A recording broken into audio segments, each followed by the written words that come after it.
आज हम लोग अपने पूरे परिवार के साथ माँ उच्चैठ वासिनी के दरबार में पहुंचा। और जैसा कि आपको पता है और अगर नहीं पता है तो ये जान लीजिए कि माँ उच्चैठ वासिनी मिथिला की सबसे बड़ी से बड़ी धरोहर है। इनका इतिहास बहुत पुराना है, बहुत सारी कथाएं इनसे जुड़ा हुआ है। उसी में से एक कथा महाकवि कालिदास के बारे में है। कहा जाता है कि कालिदास दुनिया का सबसे बड़ा मूर्ख हुआ करता था। ये वही कालिदास हैं जो उसी पेड़ पर बैठ के उसी डाल को काटते थे जिस डाल पर वो बैठे हुए रहते थे। ये वही कालिदास है और ऐसा मूर्ख दुनिया में दूसरा कोई पैदा हुआ ही नहीं। माँ भगवती के मंदिर के बगल से एक नदी गुजरती है और उसी नदी के दूसरे तरफ संस्कृत महाविद्यालय है और महाकवि कालिदास इसी महाविद्यालय में एक छोटा सा नौकर हुआ करता था। एक समय की बात है, इसी नदी में बहुत ही बड़ा बाढ़ आया और आपको पता होगा कि बिहार में बाढ़ बहुत ही बड़ा बाढ़ आता था। ऐसा बाढ़ जिसे कि पार पाना मुश्किल है। बिहार और बाढ़ बहुत पुराना रिश्ता है और घनिष्ठ रिश्ता है। उस महाविद्यालय का एक नियम था कि प्रत्येक दिन शाम को संध्या आरती के समय कोई न कोई एक स्टूडेंट या कोई भी एक आदमी उस महाविद्यालय से आता था और माता की आरती करके शाम को धूप अगरबत्ती जला के फिर वापस जाता था। जब बाढ़ आ गया तो कोई भी नदी पार करके आने के लिए तैयार नहीं हुआ क्योंकि उस नदी में अथाह पानी आ गया था। तो अब उस समय कालिदास को पकड़ा सबने, कहा कि कालिदास एक काम करो, तुम जाओ और माता को स्मरण करके वहाँ माता को धूप आरती अगरबत्ती जला के और फिर आरती करके वापस आ जाना। कालिदास मूर्ख ठहरा, वो कहा कि ठीक है चले जाएंगे, तैरना तो आता ही है, नदी पार करके चले जाएंगे। फिर उन सबको कालिदास पे शक हुआ कि भाई है तो ये कालिदास, मूर्ख आदमी है, कहीं ये झूठ बोल दिया तो क्या होगा। जगदम्ब अवलंब हमर हे माया बिनु आस के कर। जगदम्ब अवलंब हमर हे माया बिनु आस के कर।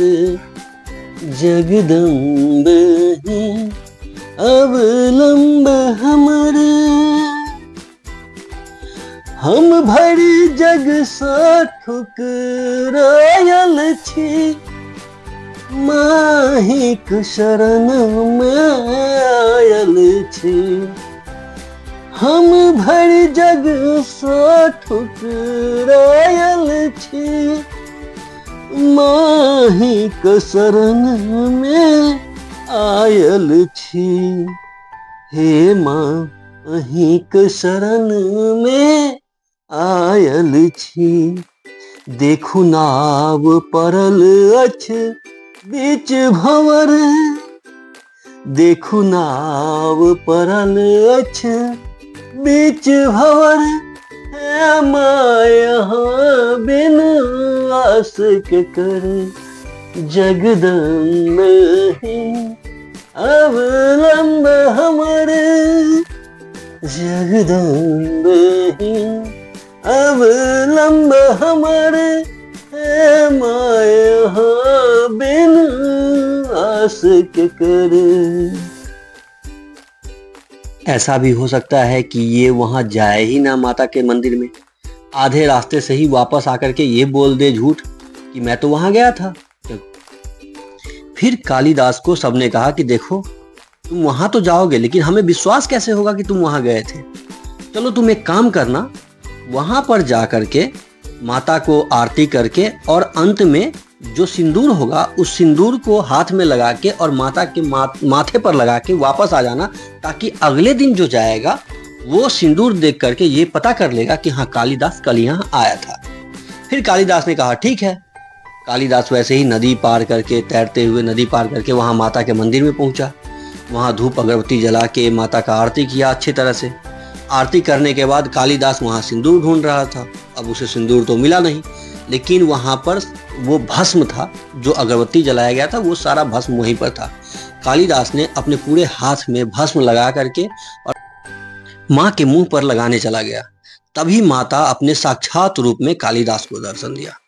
माता ने कहा कि मैं बहुत प्रसन्न हूँ कि इस भीषण बाढ़ में तुम हमारे मंदिर में आकर के हमारी पूजा अर्चना किए, जहाँ पर कोई आने के लिए तैयार नहीं था आज। तो आज तुम हमसे कोई भी वरदान मांगो, वो सारा वरदान मैं आज तुमको दूंगा। कालिदास ने कहा कि माँ, मैं बहुत ही मूर्ख आदमी हूँ और इसी वजह से मुझे मेरी पत्नी तक ने छोड़ दिया। आप एक कष्ट करो, मुझे इस मूर्खता से दूर करो। फिर माता ने उसे बताया कि जाओ, जिस विद्यालय में, जिस महाविद्यालय में तुम रहते हो, वहाँ पुस्तकालय में बहुत सारी किताबें हैं। आज पूरी रात में तुम जितनी किताबों को पलट दोगे, वो सारा का सारा किताब तुम्हें याद आ जाएगा और सारा का सारा कंठस्थ याद हो जाएगा तुम्हें, और फिर तुम सबसे बड़ा विद्वान बन जाओगे। कालिदास रात में ही पूरा किताब पुस्तकालय में जाकर के पलटने लगा और वो सारे किताब का ज्ञाता हो गया, और आगे चलकर वही कालिदास महाकवि कालिदास बन गया। फिर आगे चलकर उन्होंने बहुत ही बड़े बड़े ग्रंथों की रचना की, जैसे कि अभिज्ञान शाकुंतलम, रघुवंशम, कुमार संभवम, मेघदूतम, ऋतु संहार, और सबसे बड़ा ग्रंथ रामचरितमानस, जो आज भी घर घर में हर एक अष्टयाम और नवा और हर जगह पर पूजा जाता है, हर जगह पर गाया जाता है रामचरितमानस। और ये रामचरितमानस महाकवि कालिदास द्वारा ही रचित है, जो आज पूरे घर घर में सुनाया जाता है और गाया जाता है। जो माए हमर दुख नहीं सुनबै, त जाए कहूँ केकरा कहबै। जो माए हमर दुख नहीं सुनबै, हम जाए कहूँ केकरा कहबै। जो माए हमर दुख नहीं सुनबै, हम जाए कहूँ केकरा कहबै। करु माफ जननी अपराध हमर, करु माफ जननी अपराध हमर।